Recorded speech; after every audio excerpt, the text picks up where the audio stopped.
आज की इस वीडियो में हम लोग बात करेंगे कि म्यूचुअल फंड लेने से पहले लोगों का जो डाउट रहता है तो ये वीडियो में क्लियर हो जाएगा आप लोग को। तो चलिए वीडियो को शुरू करते हैं। अगर मार्केट गिर गया तो पैसे डूब जाएगा, मिनिमम इन्वेस्ट कितना करना पड़ेगा, कितने साल तक करना पड़ेगा, क्या ये सेफ है, रिटर्न कितना मिलेगा, एफडी से बेटर है या नहीं, बीच में पैसा निकाल सकते हैं या नहीं, कौन सा फंड सही रहेगा। तो ये वीडियो आप लोग के लिए है। और जो म्यूचुअल फंड लेने से पहले ये सब किसी का मन में ये कॉमन सा डाउट इतना तो रहता ही है।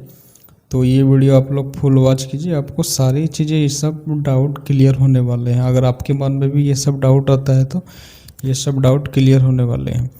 तो आप लोग देख सकते हैं यहाँ पे हम लोग पहला नंबर में क्या बात किए, अगर मार्केट गिर गया तो पैसा डूब जाएगा। तो सबसे पहले हम लोग बात करेंगे इधर की, अगर मार्केट गिर गया तो पैसा डूब जाएगा। म्यूचुअल फंड में आपका पैसा एक ही जगह नहीं लगता बल्कि अलग अलग कंपनियों में बढ़ जाता है, इसलिए पूरा पैसा डूबना बहुत मुश्किल होता है। हाँ, अगर मार्केट नीचे जाता है तो आपका पैसों की वैल्यू कुछ समय के लिए कम दिख सकती है। इसमें बताया गया है अगर मार्केट नीचे आता है तो कुछ समय के लिए आपका पैसा कम दिख सकता है, लेकिन जैसे ही मार्केट वापस ऊपर आता है तो वैल्यू फिर से थोड़ा उतार चढ़ाव होता है। मार्केट में नॉर्मल है, लेकिन लंबा समय रखने पर पैसा बढ़ने का चांसेस ज़्यादा होते हैं। जी हाँ दोस्तों, अगर आप लॉन्ग समय के लिए इसमें पैसा रख रहे हैं तो आपको पैसा उतना नुकसान होने का चांस बहुत कम होता है, क्योंकि रिकॉर्ड के हिसाब से 10-15 साल का आपको लॉन्ग समय में इन्वेस्टमेंट करने से इसमें कंपाउंडिंग वाला आप लोग को इंटरेस्ट मिलता है। आगे उसमें भी हम लोग बात करेंगे। नंबर दो में आप लोग देख सकते हैं, ये भी कॉमन सा डाउट बना हुआ रहता है लोगों का, मिनिमम कितना इन्वेस्ट करना पड़ेगा। म्यूचुअल फंड में निवेश करने के लिए आपको ज़्यादा पैसे की ज़रूरत नहीं होती है। जी हाँ दोस्तों, आप सिर्फ 500 से भी स्टार्ट कर सकते हैं, हर महीने शुरू कर सकते हैं। कुछ जगह तो 100 से भी शुरू करने का ऑप्शन मिलता है। ये सही बात है, जैसे कि बहुत सारे फंड जो होता है वो 100 रुपये से भी आपको इन्वेस्टमेंट करने का ऑप्शन दे देता है। बहुत सारे फंड जो होता है वो 500 से मिनिमम ये आपको शुरू कर सकते हैं उसमें भी, और किसी में 1000, तो आप चेकआउट कर लेना। और आगे में मैं ये भी वीडियो बना दूंगा कि आप लोग म्यूचुअल फंड में ये बैंक से करना अच्छा रहता है या फिर एप्लीकेशन से करना अच्छा रहता है। तो आप लोग इस चैनल में नए हैं तो चैनल को सब्सक्राइब कर लीजिए। इस चैनल में मैं ऐसे वीडियो इसी से रिलेटेड लाता रहता हूँ। तो चलिए शुरू करते हैं। छोटे छोटे पैसे से भी निवेश शुरू कर सकते हो, बस नियमित और हर महीने डालना ज़रूरी है। मतलब अब आपका मर्जी, अगर हर महीने डालते हैं तो इन्वेस्टमेंट आपका अच्छा से रहेगा, और ज़िंदगी के लिए इन्वेस्टमेंट तो ज़रूरी है। तो मिनिमम कितना इन्वेस्ट करना पड़ेगा आपको, नंबर 2 में इतना तो आपको समझ में आ गया होगा। यहाँ पे आप 500 से भी स्टार्ट कर सकते हैं, 100 से भी स्टार्ट कर सकते हैं, ऑप्शन मिल जाता है। नंबर 3, कितने साल तक करना पड़ेगा। ये सब सबका मन में कॉमन सा डाउट बना हुआ रहता है। यह आपकी मर्जी पर निर्भर है। अगर आप अच्छा रिटर्न चाहते हैं तो लॉन्ग टर्म तो कम से कम 10 से 15 साल या उससे अधिक समय के लिए निवेश करें। जितना लंबा समय देंगे कंपाउंडिंग का जो फायदा होता है वो ज़्यादा मिलेगा। आप समझते हैं। चलिए, कितने साल तक करना पड़ेगा ये आप पे डिपेंड करता है।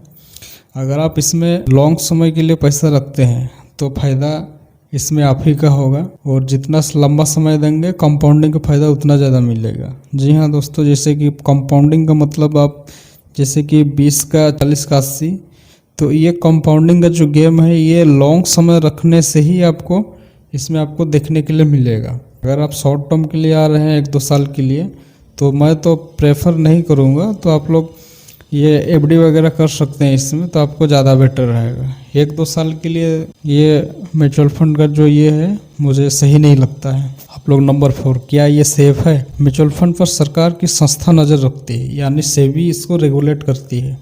जो म्यूचुअल फंड का एक प्रकार से देखा जाए, अगर म्यूचुअल फंड के अंदर जो शेयर बाज़ार ये सब, अगर आपको कोई धोखाधड़ी होता है तो इसको रेगुलेट करने के लिए सेबी का नज़र बना हुआ रहता है। अगर कोई वैसा करता है तो पकड़ा गया तो उसमें सेबी गर्दन दबोच लेगा। तो इसमें फ्रॉड होने का चांसेस ना है, धोखाधड़ी बहुत खतरा कम होता है।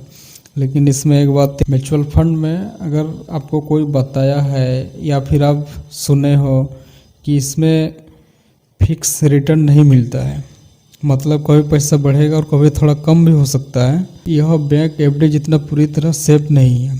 देखिए आप समझाते हैं। इसमें जो एफडी का बात आया, एफडी में क्या होता है कि उसमें आपको लीक करके वहाँ पे बता दिया जाता है कि आपको 6-7% आपको सालाना इसमें इंटरेस्ट मिलेगा। लेकिन इसमें होता क्या है, कभी कम थोड़ा ज़्यादा कुछ इस प्रकार से इसका ये होता है। इसीलिए इसका फिक्स रिटर्न आपको यहाँ देखने के लिए नहीं मिलेगा। मतलब कभी पैसा बढ़ेगा और कभी थोड़ा कम भी हो सकता है। तो आप लोग इतना समझ गए होंगे।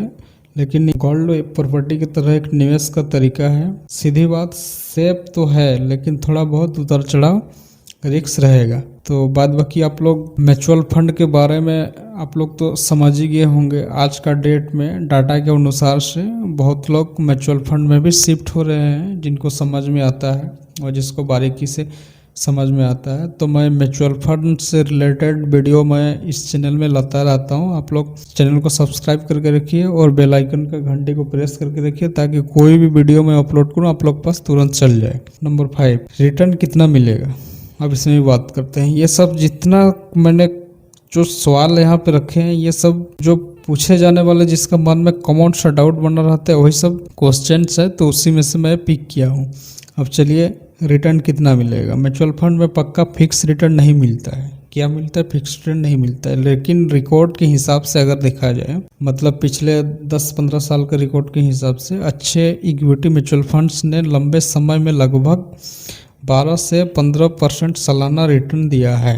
तो आप लोग लंबे समय को अगर रिकॉर्ड उठा करके देखेंगे 10-15 साल का, तो इसमें 12 से 15% का रिटर्न दिया है। म्यूचुअल फंड्स ने लंबे समय में इतना रिटर्न दिया है। आप समझ गए होंगे कि एफडी और इससे अगर आप लोग तुलना करेंगे तो इसमें आपको इन्फ्लेशन का जो हम लोग को महंगाई को ये बीट करता है कहीं ना कहीं, मेरे हिसाब से। जैसे कि अगर साल का आपका 6% भी हो रहा है, तो कहाँ आप एफडी करते तो आपको साल का 6% से 6% देता है। तो 6% आपको कोई भी बैंक में एफडी करते हैं तो 6% देता है।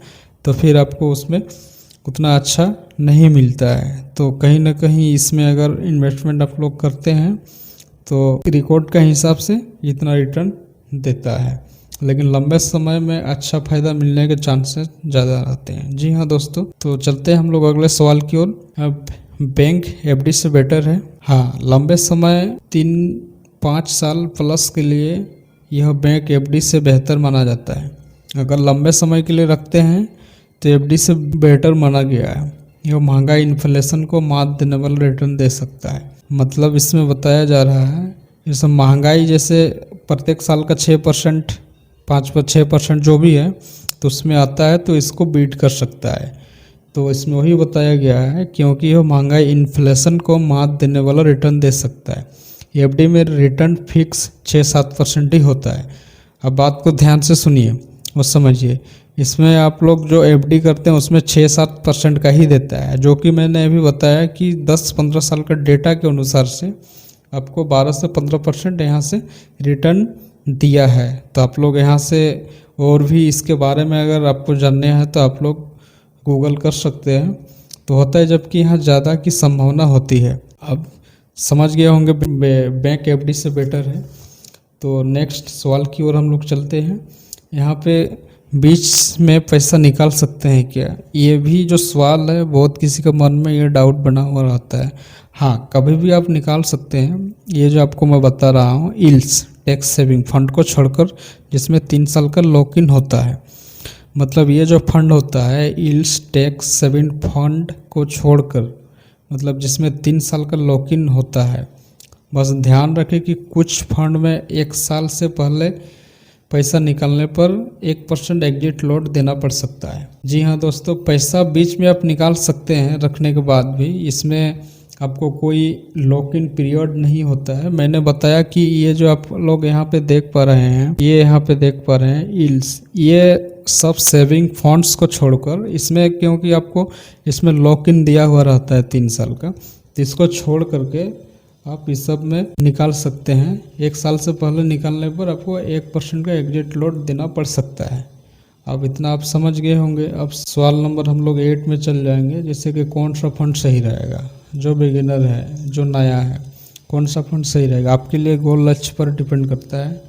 आप क्या कर रहे हैं। शुरुआत करने वालों के लिए इंडेक्स फंड या फ्लेक्सी कैप फंड अच्छे होते हैं, क्योंकि ये आसान और बैलेंस तरीकों से पैसा लगाते हैं।